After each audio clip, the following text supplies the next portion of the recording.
कुत्ते और वफादारी का जिक्र तो बहुत होता है, लेकिन कुरान में उनका जिक्र कैसा है, आइए देखते हैं। तो कुरान में कुत्ते के बारे में क्या कहा गया है? चलें इसी सवाल का जवाब ढूंढते हैं।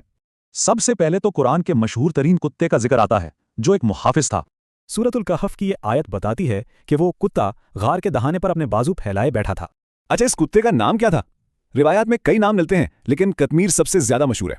यानी नेक लोगों की सोबत ने इस कुत्ते को भी कुरान में खास मकाम दिला दिया। लेकिन बात यहाँ खत्म नहीं होती। कुरान में कुत्तों का जिक्र दूसरे हवालों से भी आया है।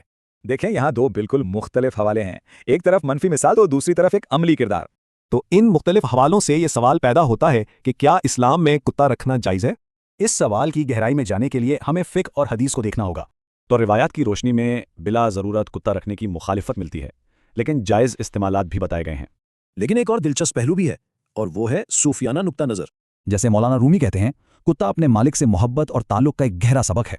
सूफिया के लिए कुत्ते की ये सिफात, जैसे वफादारी और इसार, एक सच्चे इंसान का आइडियल है। ये नज़रिया फ़िक़ही बहस और मनफी इस्तिआरे से कितना मुख्तलिफ है ना? तो आखिर में हम क्या नतीजा निकाल सकते हैं? बात काफ़ी कसीर जहती है। खुलासा यह है कि कुरान में कुत्ते की तस्वीर कई रंगों में है और इस्लामी रिवायात में भी मुख्तलिफ पहलू हैं।